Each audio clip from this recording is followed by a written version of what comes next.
Bunlar Pakistanlı. Oh, parangi.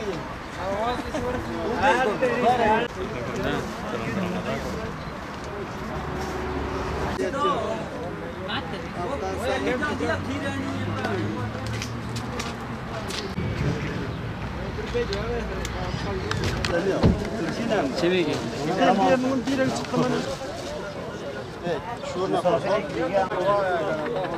Abi sen buradan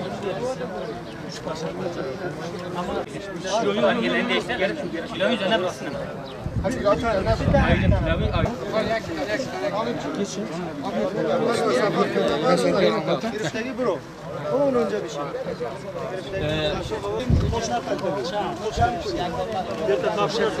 Başka poşetlerini bırakalım.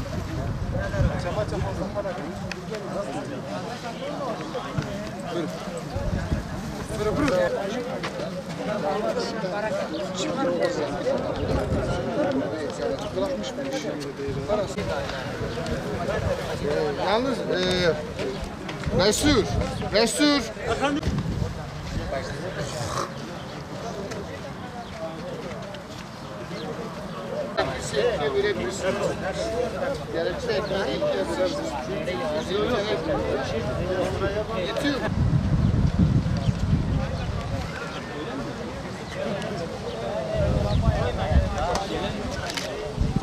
Şöyle bir çantası var. Kaçarken düşmüş. Çanta düşmüş. Kendi pasaportu. Ha, kendi pasaportu. Kendi pasaportu.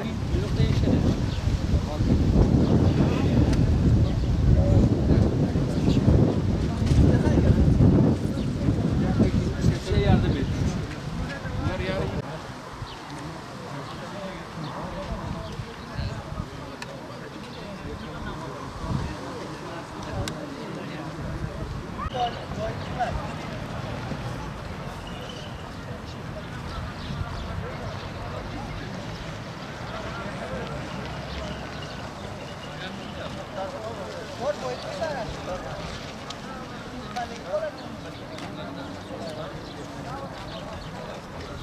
Yaklaşık 10 gündür Tatvan'da bir grup Müslüman olarak Tatvan otogarında bulunan Afgan ve Pakistanlı mültecilere sıcak yemek dağıtmaya başladık. Burada her gün yaklaşık 120 civarında, 120 ile 150 civarında mülteci bulunuyor. Bunlar günübirlik geliyorlar ve gidiyorlar. İnsan tacirleri tarafından sınırdan kaçak gelip İstanbul, Ankara'ya gitmeye çalışıyorlar. İşin doğrusu biz burada bunların bu sokaktaki halini görünce vicdan azabı yaşadık. Sosyal medya üzerinden paylaşımlarda bulunarak bu soruna ve en azından bunların yemek sorununa çözüm bulmak için çağrıda bulunduk. Çağrımıza bir grup Müslüman cevap verdi. Allah razı olsun hepsinden. Müslüman olarak kendine düşeni Tatvan ortamında yapmaya çalışıyoruz. Ancak bizi üzen bir taraf maalesef savaşın çocukları, savaşın mağdurları. Bunlar bizim kardeşlerimiz ve bunlar 3000 kilometrelik yolda geliyorlar. Yolda ölenler var, esir düşenler var, geri dönenler var. Buraya kadar bir umutla gelenler var. Bunların umutlarıyla oynayanlar var. Bunları kandıranlar var. Bunları satanlar var. Bu gerçekten insanlık onuru için çok utanç verici bir tablo. Yani biz Müslümanlar olarak bunları kardeş olarak kabul ediyoruz. Bunlar bizim Müslüman kardeşlerimiz. Hepsi Müslümanlar. Zaten görüyorsunuz burada yaklaşık 120 tane var. Mülteci kardeşlerimiz, muhacir kardeşlerimiz. Bu duyarlılığın Tatvan'da, bölgede ve Türkiye'de daha büyük yankı getirmesini umut ediyoruz. İnşallah yakın zamanda bu mülteci sorunu çözülür. Tabii hükümetin buna bakış açısı nedir bilmiyorum ama bu mülteciler geliyorlar ve bir şekilde buradan da batıya doğru, İstanbul'a doğru, oradan da belki de Avrupa'ya gidiyorlar bilmiyorum ama biz sadece burada Allah'ın bize verdiği güç oranında bunlara akşamları yemek vermeye çalışıyoruz.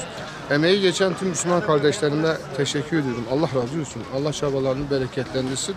İnşallah en kısa zamanda kimse bu durumda düşmez ve kurtulur diye düşünüyorum. Bizim çağrımız şu, özellikle imkanı olan, maddi imkanı olan Müslümanların bunların en azından barınma ve gıda ihtiyaçlarını karşılarsalar çok seviniriz.